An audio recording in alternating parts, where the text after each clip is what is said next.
کچھ غریب لوگ اکٹھے ہو کے نبی پاک کی بارگاہ میں حاضر ہوئے. دیکھیں انہیں اپنے نیکی کے خزانوں کی کتنی فکر تھی.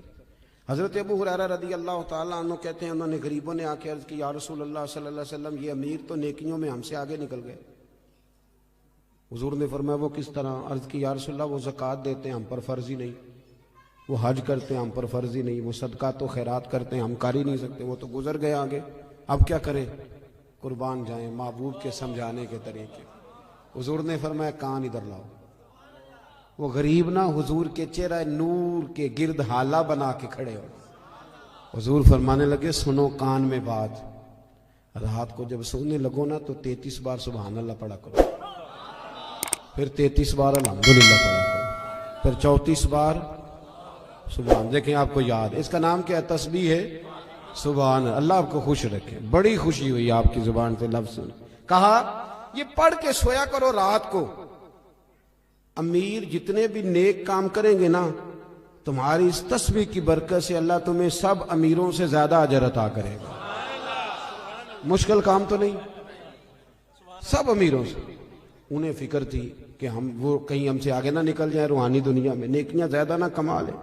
آج کل تو رٹا یہ بنا ہوا ہے کہ دیورانی کہتی ہے اپنے شوہر سے کہ میری جیٹھانی نے فریزر نیا لے لیا، اب میرا نہیں گزارا جب تک نیا آئے نا، فوری طور پہ مجھے جدھر سے مرضی ادھار قسطوں پہ لے آ، لیکن شریکے دے نار ڈال کے ٹرنا پیچھے.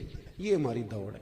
اس سے نقصان ہوتا ہے، اس سے اخلاقی کمزوریاں جنم لیتی ہیں، اس سے آزمائش میں. آپ یہ دیکھیں کہ وہ جو میرا پیچھے خزانہ ہے نیکیوں کا جو خزانہ ہے اس میں آج کل کیا ہے؟ میری زبان کہیں ایسا تو نہیں کہ باقی ہر جگہ چلتی ہے صرف ذکر میں نہیں چلتی، میرا سر باقی سارے کام کرتا ہے صرف اللہ کی بارگاہ میں صحیح نہیں. یہ غور کریں.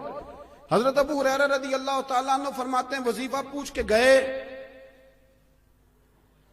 اور پھر وہ کچھ دنوں کے بعد واپس آئے.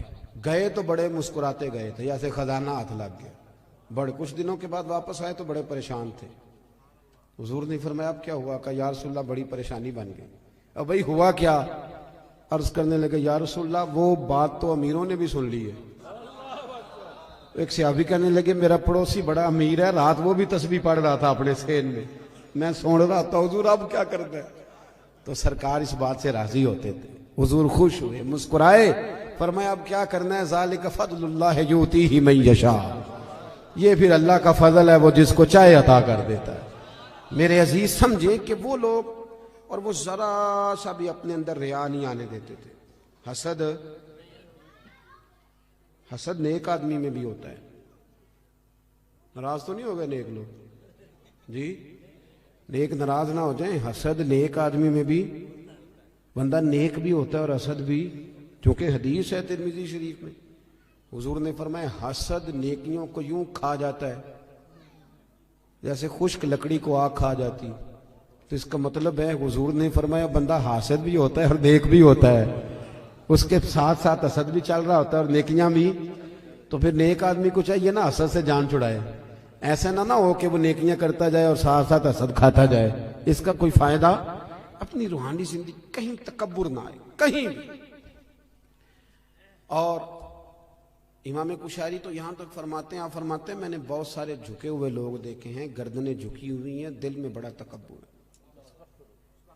آپ فرماتے ہیں میں نے بہت سارے دعائیں مانگنے والے دیکھے ہیں جو جزاک اللہ بھی برابر کہہ رہے ہیں پر اندر ان کی عداوت بھی برابر ہے. ایسا نہیں کریں. آپ یہ دیکھیں کہ کہیں ایک دیکھیں نا، ایک ہلکا یہ میرا بٹن ٹوٹ جائے نا تو ساری محفل میں میری توجہ بٹن پہ رہے گی، چاہے کوئی دیکھے بھی نہ. مجھے تو پتہ نا ٹوٹا ہوا تو میں بار بار غور کروں گا. ایک دھبا بھی باطن پہ لگ جائے نا، وہ جھوٹ کا ہو، وہ دغے کا ہو، وہ لالچ کا ہو، وہ حسد کا ہو، ایک بھی دھبا ہو نا سکون نہیں آتا، آپ بے چین رہتے. یہ میری طرح کے کچھ لوگ ایسے ہوتے ہیں جن کو اسٹیج پہ بیٹھنے کی بیماری لگ جاتی ہے. اب یقین کریں میں تو کسی وقت سوچتا رہتا ہوں کہ کوئی محفل ایسی بھی تو ہونا کہ ہم بھی پیچھے بیٹھ کے سنیں، اپنا چسکا بھی تو پورا کرنا ہے. لیکن وہ کئی میری طرح کے لوگ بیچارے گردن اونچی کر کر کے نقیب کو دکھاتے ہیں کہ میں بھی آیا ہوں، کسی طریقے سے اعلان کاری دے میرا، میں چودھری صاحب ہوں علاقے کا، محلے کا بڑا ہوں، 2 دفعہ چیئرمین ہوا، بلا لے کسی طریقے. اس سے گھٹن آئے گی آپ کے مزاج. بات زیادہ نہیں کرنی، سمیٹنے کی طرف آ رہا ہوں. سید احمد کبیر رفائی